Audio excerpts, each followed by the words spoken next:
Okay, this is going to be a little bit different. I've never done this before, not for a video recording for YouTube. I've done this for people as a reading, but it was interesting. I was pulling some cards for myself, and when I pulled these cards for myself, I knew that this was not just for me, but this is actually a reading for the divine feminine that are going through this catalytic heart awakening. Um, I'm going to be using new cards, and I've used these cards before. They're the Goddess Tarot by Chris Waldron, and these particular cards I absolutely love, in that they're beautiful and they're picturesque, and they are based on the Rider-Waite deck. But, I don't have a ton of experience dealing with these cards, so I've kind of been hesitant to just pull them out. But when I saw these cards and I saw not only the energy of these cards, but I glanced through the book to find out what some of these things were, it was so clear to me that this was a reading that was very important for me to do right now. So I wanted to record it. I'm going to show a video, and I am going to put up the cards that are used for this reading so that you can take a look at them. I am doing this particular reading in the Divine Feminine format, which is the 3 cards at the top, the 2 in the middle, and the 1 at the bottom. And it's interesting because when I pulled these cards, I knew that there were 7 cards to be pulled, and I shuffled and they just kind of jumped out at me, and then they arranged themselves. It's like I knew the order of these cards. So the one that's at the very bottom is the underlying stem for where all of this comes from. Um, and we'll talk about that in a minute. So what I'm going to do is I'm going to use the book just a little bit to refresh my memory on what some of these cards are. The first card is contemplation. All right, so that is, let me see here. I'm going to maybe pause this. Hang on just a second. Okay, so contemplation is what is going on right now with the divine feminine. And that is that she is tempting to go inside of herself, withdraw, contemplate where she's going, look at her inner life and find out what it's like, what the needs are that are not so focused on relationships with others, but in relationship to yourself. So she's still looking at what is going on inside of her.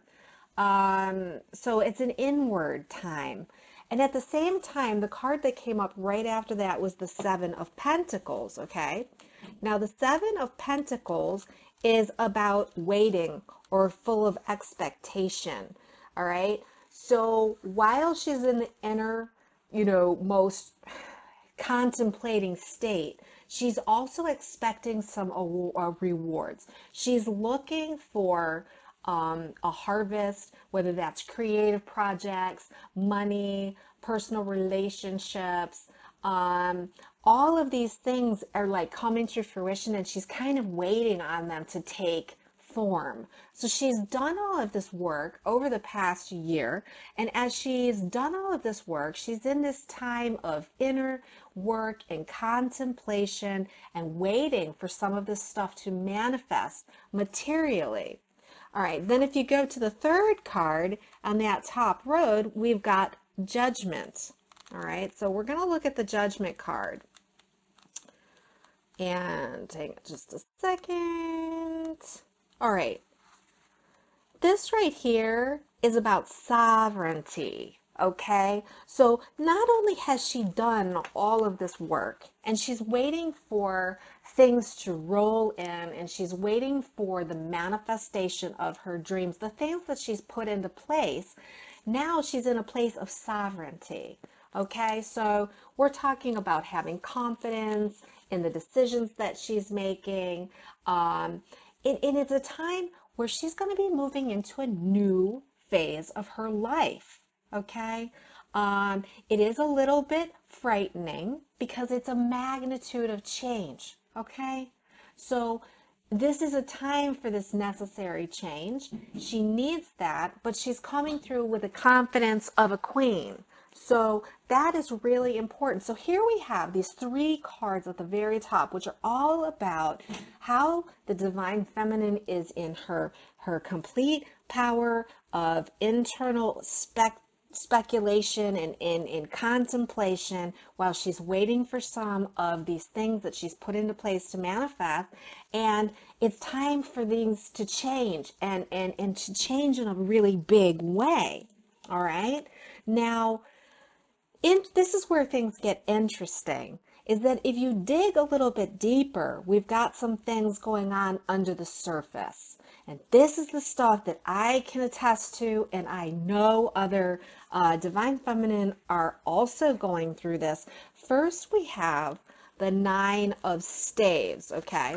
So the Nine of Staves is a little bit about feeling exhausted, okay? Feeling exhausted from the responsibility that she's been carrying.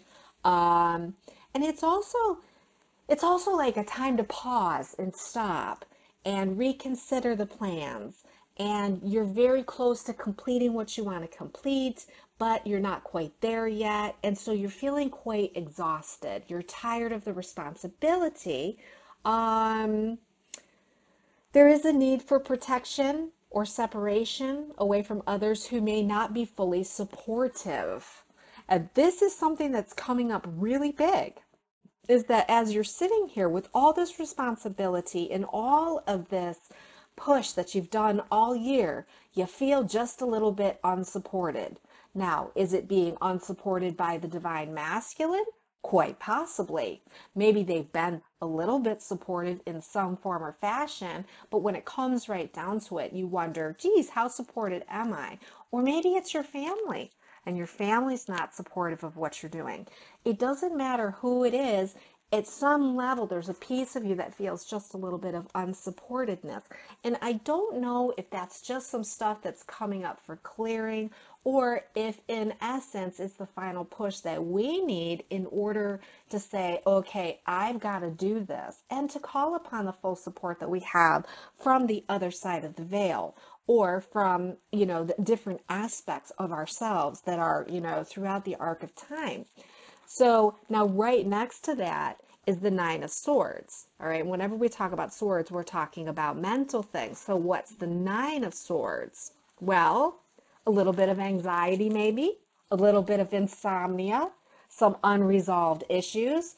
Hell yes, that is definitely me. I don't know about you, divine feminine, but yeah, I'm waking up in the middle of the night going, holy, oh my effing God, okay? Because here is all of this, that the work that I've done, all of this stuff that I've put forth and the effort that I've put forth into making some shifts and changes. Things are getting ready to blossom. I'm getting ready to make new decisions. Here we are, divine feminine. And what are we doing? We're feeling just a little bit of nervousness. Nerves, okay? Worries that keep us up at night. Maybe an issue that needs to be looked at more carefully. Maybe some of us are having a little bit of fear, maybe a little bit of guilt. Whatever it is, it's keeping us up at night. So, we're in this situation where everything is looking really good on the surface, right? But underneath, there's stuff churning. And this stuff is churning, is coming up. It's coming up for clearing. It's coming up to become more exposed to the light so that it can be brought away. But let's go look at the root of this problem. And this is what I saw that just blew my mind. The Five of Cups. All right, well, we know cups have to do with emotions.